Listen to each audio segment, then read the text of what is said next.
मुंबईतील बीडीडी चाळीतील रहिवाशांना चावी वाटप कार्यक्रमात फडणवीस, शिंदे आणि ठाकरे येणार एकाच मंचावर. श्रेयवादाची लढाई रंगण्याची शक्यता. कोस्टल रोडवरील वॉकवेची मुंबईकरांची प्रतीक्षा संपली. वॉकवे आणि पादचारी भुयारी मार्गाचं आज मुख्यमंत्री फडणवीसांच्या हस्ते लोकार्पण.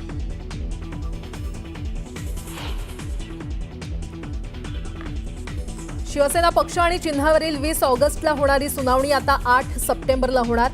सुनावणी पुढे गेल्यानं ठाकरेंना धक्का.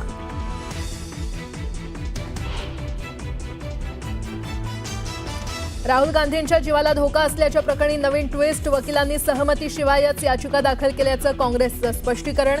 पुणे कोर्टातून याचिका घेणार मागे.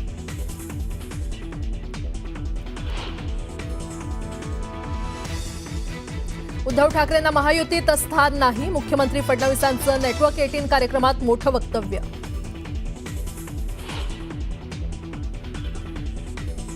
सुनील तटकरेंची उलटी गिनती सुरू झाली आहे. भरत गोगावलेंचा हल्लाबोल तर छोट्या लोकांवर लक्ष देत नाही सुनील तटकरेंचा पलटवार.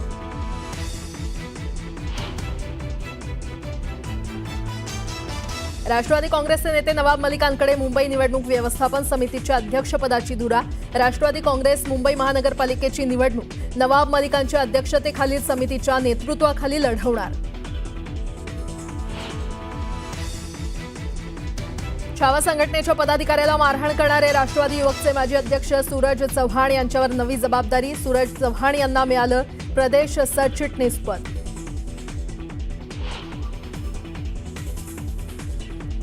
नालासोपाऱ्यातील 41 अनधिकृत इमारती प्रकरणी ईडीकडून मोठी कारवाई. वसई विरार महापालिकेचे माजी आयुक्त अनिल कुमार पवार यांना ईडीकडून अटक.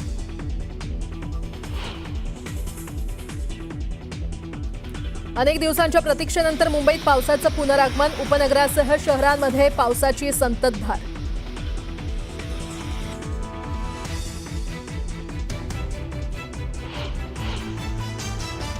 धाराशिवमधील भूम तालुक्यात मुसळधार पावसाची हजेरी. पावसामुळे चांदणी नदीला पूर. अनेक गावांचा संपर्क तुटला.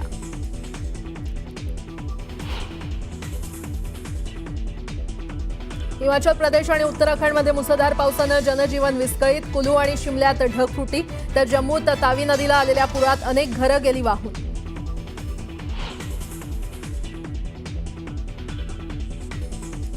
पंतप्रधान मोदींच्या दौऱ्यापूर्वी चीनचे परराष्ट्र मंत्री भारत दौऱ्यावर. पुढील आठवड्यात वांग यी घेणार. एनएसए प्रमुख अजित डोवाल यांची भेट.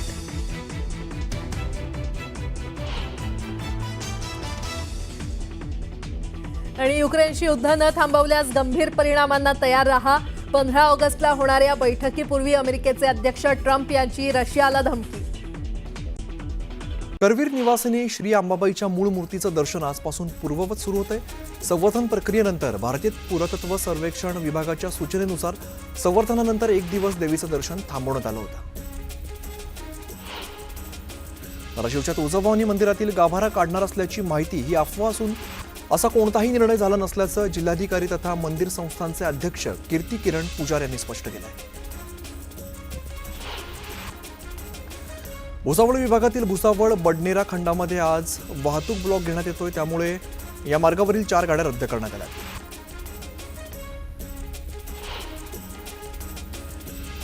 मावळच्या तळेगाव दाभाडे शहरामध्ये आज पाणीपुरवठा बंद राहणार आहे. शहराला पाणीपुरवठा करणाऱ्या सोमाटणे जॅकवेलमध्ये आज 14 ऑगस्ट रोजी देखभाल दुरुस्तीचं काम सुरू होतंय. त्यामुळे सकाळी 10 ते रात्री 7 वाजेपर्यंत पाणीपुरवठा बंद असेल.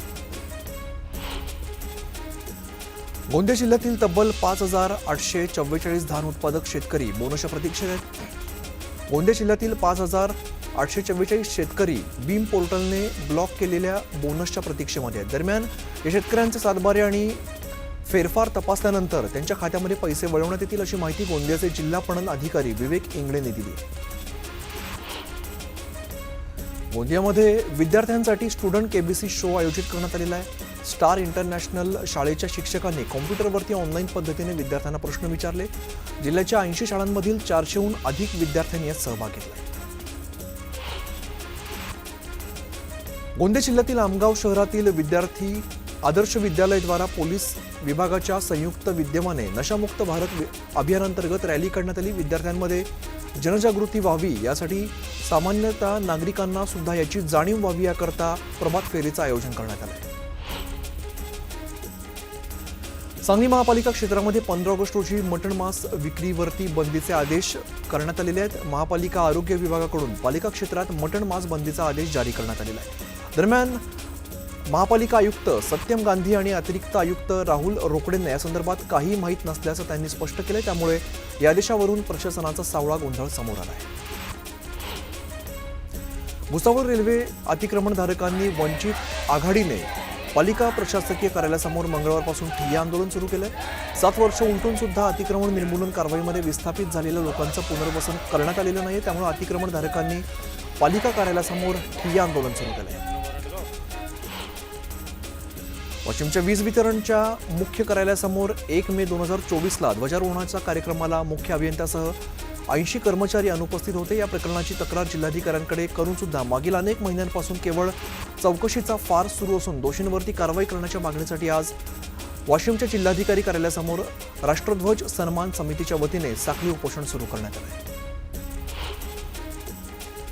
स्वातंत्र्य दिनाच्या पार्श्वभूमीवरती हर घर तिरंगा उपक्रमांतर्गत जळगाव महापालिकेवरती आकर्षक तिरंग्याची विद्युत रोषणाई करण्यात आलेली आहे. 17 मजली महापालिकेच्या इमारतीवरती करण्यात आलेल्या विद्युत रोषणाईमुळे संपूर्ण परिसर उजळून निघालाय. कडच्या 50 बातम्या. प्रवाशांच्या वाढत्या मागणीमुळे पुणे नागपूर दरम्यान रविवारी वंदे भारत एक्सप्रेस सुरू करण्यात आली. यानंतर सलग सुट्ट्या असल्यामुळे वंदे भारतला प्रवाशांकडून चांगला प्रतिसाद मिळतोय. रविवारपर्यंत पुणे ते नागपूर दरम्यान गाडी जी आहे ती 90% फुल झाली. बँकेत टाकलेला चेक वटवण्यासाठी आता 2 ते 3 दिवस वाट पाहावी लागणार नाहीये. रिझर्व्ह बँक ऑफ इंडिया 4 ऑक्टोबरपासून चेक क्लिअरिंगची नवी पद्धत सुरू करते. त्यामुळे बँकेमध्ये दिलेला चेक काही तासांमध्येच वटवले जातील. वरळी बीडीडी चाळ पुनर्विकास प्रकल्पातील पहिल्या टप्प्यात उभारलेल्या 556 सदनिकांचा ताबा मुख्यमंत्री देवेंद्र फडणवीस यांच्या हस्ते स्वातंत्र्य दिनाच्या पूर्वसंध्येला देण्यात येतो. यावेळेला उपमुख्यमंत्री एकनाथ शिंदे, उपमुख्यमंत्री अजित पवार, पालकमंत्री मंगलप्रभात तोडा उपस्थित असतील.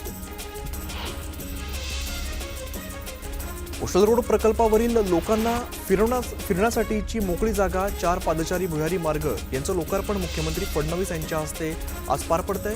वांद्रे या ठिकाणी मुंबई महानगर प्रदेश विकास प्राधिकरणाच्या नवीन प्रादेशिक इमारतीमधून हा सोहळा ऑनलाईन पद्धतीने होतो. मुंबई गोवा महामार्गावरून दरवर्षी गणेशोत्सवासाठी कोकणात जाणाऱ्या लाखो गणेश भक्तांची गैरसोयीतून सुटका व्हावी यासाठी उपमुख्यमंत्री अजित पवारांनी बैठक घेतली. या बैठकीमध्ये पवार यांनी तातडीने ठोस उपाययोजना करण्याचे निर्देश दिले.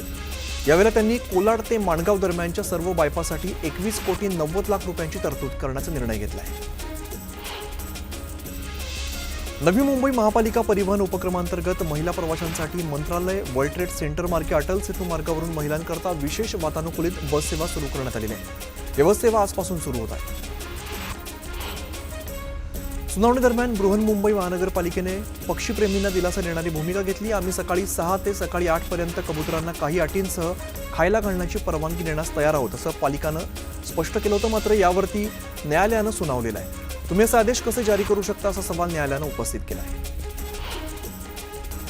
आजच्या तरुणाईला मोबाईल आणि आभासी जगापासून दूर ठेवण्यासाठी पारंपरिक खेळांचं प्रोत्साहन महत्त्वाचं आहे असं प्रतिपादन क्रीडा आणि युवक कल्याण मंत्री माणिकराव कोकाटे यांनी केलेलं आहे. देशी खेळांना शासकीय स्तरावरती मान्यता देण्यासाठी प्रयत्न केले जातील. प्राथमिक शाळांमध्ये लंगडी, दोरीच्या उड्या, लगोरी यांसारखे खेळ अनिवार्य करण्याबाबत लवकरच निर्णय होईल असं कोकाटे म्हणाले.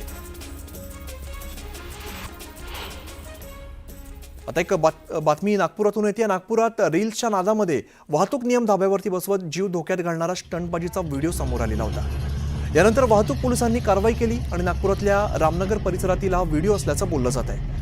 क्लासला जाणाऱ्या काही अल्पवयीन मुलांनी बुलेट हेल्मेट न घालता चालवताना दिसत आहेत. तर मागे बसलेला एक जण मोबाईलवर याचं शूटिंग करतोय. या सर्वांचा शोध घेत पोलिसांनी 7,000चा दंड ठोठावला आणि तसंच या मुलांच्या पालकांना बोलवून समज देण्यात आली आहे.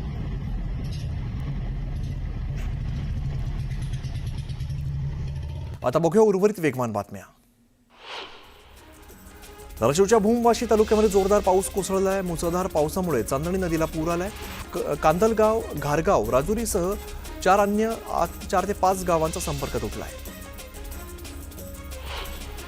महिनाभराच्या खंडानंतर जळगावात पावसाचं पुनरागमन झालेलं आहे. त्यामुळे शेतकऱ्यांसह नागरिकांना दिलासा मिळालाय. खात्याच्या अंदाजानुसार 14 ते 17 ऑगस्ट दरम्यान जिल्ह्यामध्ये मध्यम स्वरूपाचा पाऊस होण्याची शक्यता आहे. मुंबईतल्या अनेक भागामध्ये मुसळधार पाऊस पडतोय. बोरिवली परिसरात सुद्धा संततधार पाऊस पडतोय, त्यामुळे वाहतूक धीम्या गतीने सुरू आहे. अनेक दिवसांच्या खंडानंतर मुंबई शहर आणि उपनगरामध्ये पावसाने हजेरी लावली आहे. पहाटेपासूनच मुंबईमध्ये संततधार पाऊस सुरू आहे. कोल्हापुरात सध्या पावसाचा जोर कमी आलाय, मात्र पश्चिम घाटामध्ये सध्या दाट धुक्याची चादर पाहायला मिळते. या ठिकाणी प्रसिद्ध असलेल्या फोंडा घाटात सुद्धा आल्हाददायक वातावरण आहे. मुंबई वेधशाळेने वर्तवलेल्या अंदाजानुसार नाशिक जिल्ह्यामध्ये पुढील 3 दिवस 1 ते 2 ठिकाणी येलो अलर्ट देण्यात आलेला आहे. मेघगर्जनेसह विजांचा कडकडाट, हलका ते मध्यम पाऊस आणि सोसाट्याचा वारा वेगाने वाहण्याची शक्यता आहे.